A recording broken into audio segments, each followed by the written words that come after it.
कक्षा 10 के प्यारे बच्चों, सीएबी साइंस एकेडमी में आपका स्वागत है। आज हम अर्थशास्त्र अध्याय 4 में वैश्वीकरण और भारतीय अर्थव्यवस्था के संबंध में अति लघुत्तरी प्रश्नों की चर्चा करेंगे।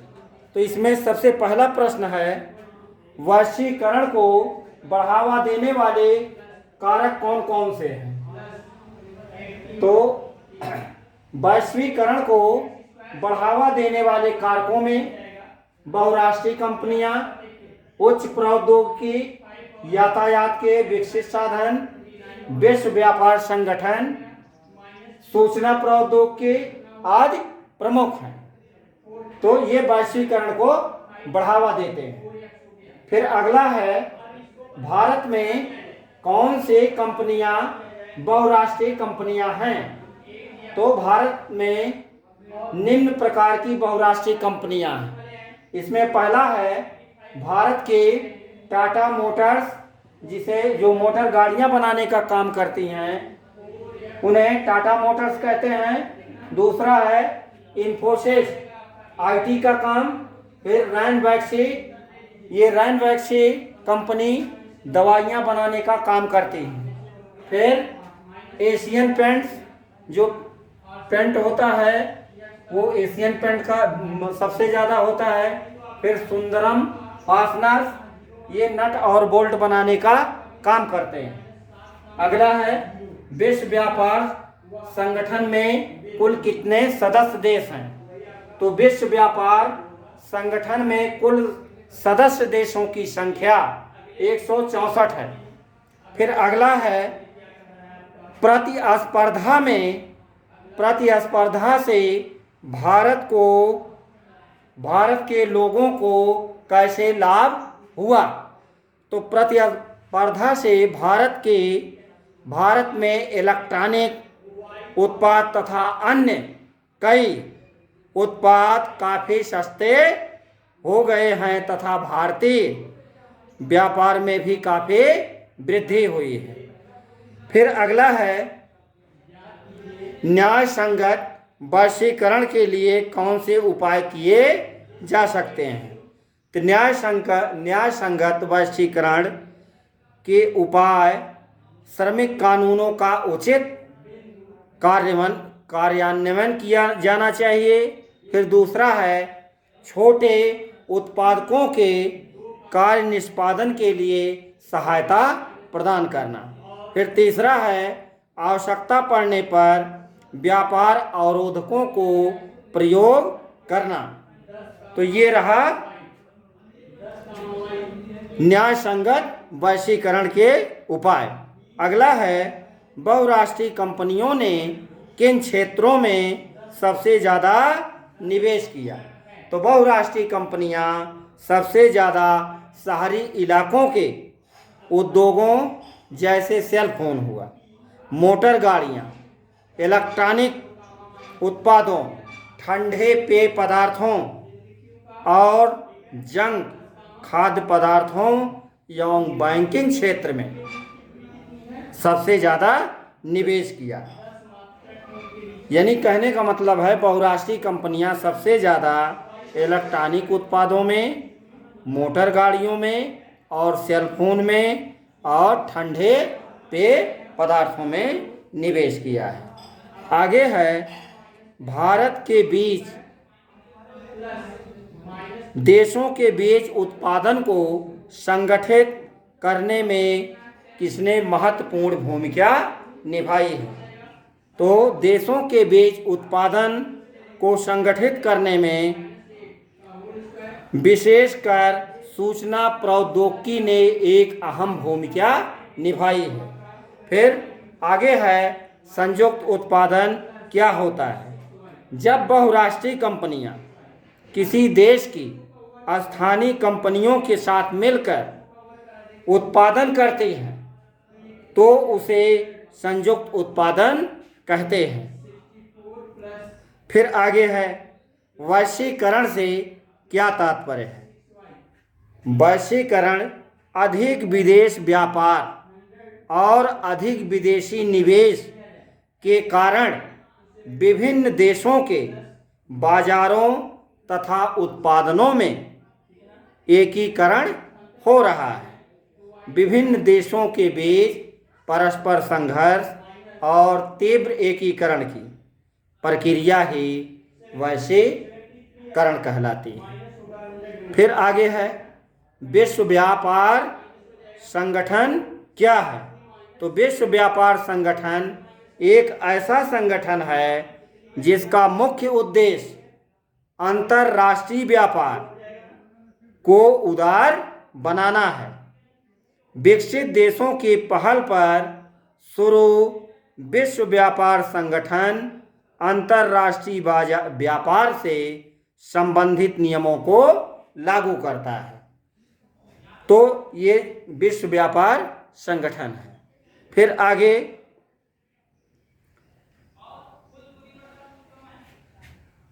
वैश्वीकरण के सकारात्मक प्रभाव क्या है?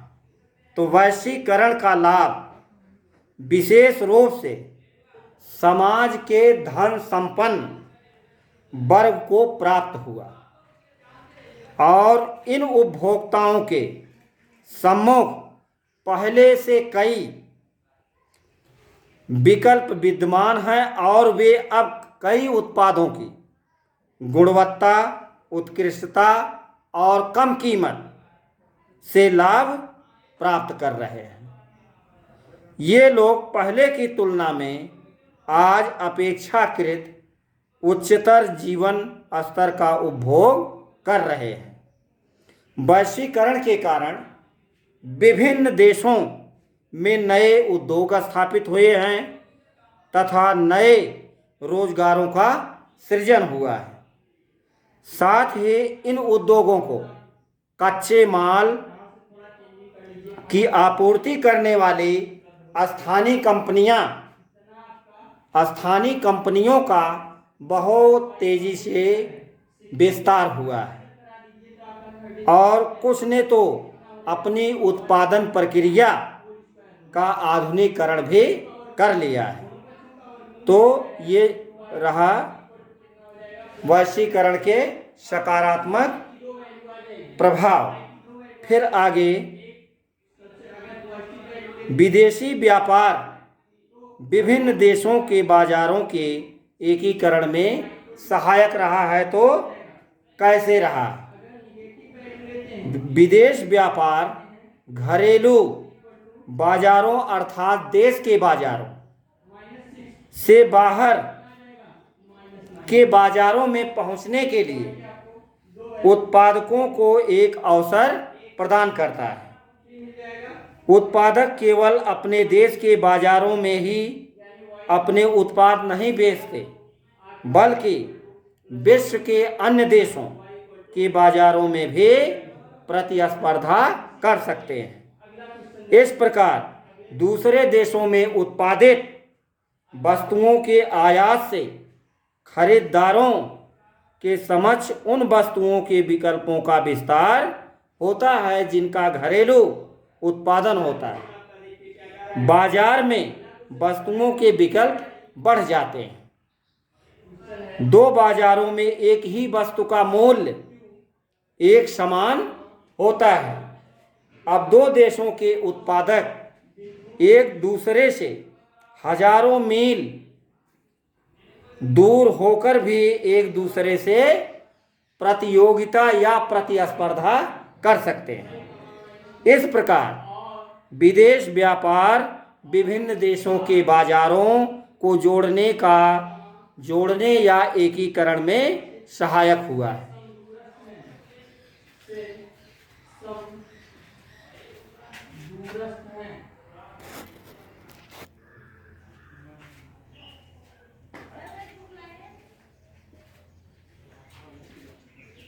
आगे बच्चे हम बहुविकल्पी प्रश्नों की चर्चा करेंगे वैश्वीकरण तथा भारतीय अर्थव्यवस्था में। तो इसमें पहला क्वेश्चन है, धन संपन्न परिवारों के लिए साख का प्रमुख स्रोत निम्न में से कौन सा है? तो इसमें 4 विकल्प दिया गया है। औपचारिक स्रोत क्षेत्रक, अनौपचारिक क्षेत्रक, अनौपचारिक और औपचारिक क्षेत्रक, इनमें से कोई नहीं। तो इसमें से कौन सा विकल्प सही है? तो इसमें से अनौपचारिक क्षेत्रक सही है, जो धन संपन्न परिवारों के लिए साख का प्रमुख स्रोत होता है। फिर अगला है, भारत में अगला है, कॉल सेंटर किस प्रकार की सेवा उपलब्ध कराता है? 4 विकल्प दिया गया है। ग्राहकों को सूचना उपलब्ध कराना एवं मदद करना। दूसरा है, वस्तुओं को खरीदने बेचने में सहायता करना। फिर तीसरा है, सेवाओं के आदान प्रदान करने में सहायता करना। और घ वाला है, उपरोक्त सभी सही। तो इसमें पहला विकल्प सही है, ग्राहकों को सूचना उपलब्ध कराना एवं सहायता प्रदान करना कॉल सेंटरों का प्रमुख उद्देश्य होता है। फिर आगे है, भारतीय खिलौना निर्माताओं पर चीनी खिलौनों का क्या प्रभाव पड़ा? तो इसमें मुख्य रूप से 4 विकल्प दिया गया है। कोई प्रभाव नहीं, और फिर दिया है लाभ कमाया, फिर दिया है नुकसान हुआ, फिर चौथा है उपर्युक्त में से कोई नहीं है। तो भारतीय खिलौना निर्माताओं पर चीनी खिलौनों का बहुत बड़ा नुकसान हुआ। अगला है, बहुराष्ट्रीय कंपनियों की उत्पादन प्रक्रिया विश्व भर में क्यों फैली हुई है? तो इसमें विकल्प दिया गया है, उत्पादन की लागत कम हो और बहुराष्ट्रीय कंपनियां अधिक लाभ कमा सकें। दूसरा है, प्रौद्योगिकी की लागत वसूल सकें। फिर तीसरा है, ताकि विश्व में एकाधिकार कायम कर सकें। और चौथा है, उपरोक्त सभी। तो इसमें इस विकल्प में सबसे पहला वाला है, उत्पादन की लागत कम हो और बहुराष्ट्रीय कंपनियां अधिक लाभ कमा सकें। फिर अगला है, भारत में केंद्र और राज्य सरकारों ने विदेशी कंपनियों को आकर्षित करने के लिए कौन से कदम उठाए हैं? तो इसमें 4 विकल्प दिया है, विश्व स्तरीय बिजली, पानी, परिवहन आदि की सुविधाएं प्रदान करना। फिर दूसरा है, प्रथम 5 वर्ष में कोई कर न देना। फिर तीसरा है, श्रम कानूनों को लचीला बनाना। फिर चौथा है, उपर्युक्त सभी। तो इसमें भारत में केंद्र और राज्य सरकारों ने विदेशी कंपनियों को आकर्षित करने के लिए प्रथम 5 वर्ष में कोई कर ना देने का कदम उठाया था। फिर अगला है, निम्नलिखित में से किस क्षेत्र ने भारत में वैश्वीकरण के कारण लाभ नहीं उठाया है? तो इसमें 4 क्षेत्र का नाम दिया है, औद्योगिक क्षेत्र, व्यापारिक क्षेत्र, कृषि क्षेत्र और परिवहन क्षेत्र। तो इसमें कृषि क्षेत्र में भारत ने वैश्वीकरण के कारण लाभ नहीं उठाया है। फिर अगला है, 70-80% दुकानों में भारतीय खिलौनों के स्थान पर किस देश के खिलौनों की भरमार हो गई है? इसमें 4 विकल्प है, अमेरिका, चीन, जापान, थाईलैंड। तो इसमें सबसे ज़्यादा चीन के खिलौनों का भारतीय बाज़ारों में सबसे ज़्यादा भरमार हो गई है। फिर अगला है, न्याय संगत वैश्वीकरण के लिए कौन से उपाय किए जा सकते हैं? पहला है श्रमिक कानूनों का उचित कार्यान्वयन। फिर दूसरा है छोटे उत्पादकों के कार्य निष्पादन के लिए सहायता प्रदान करना।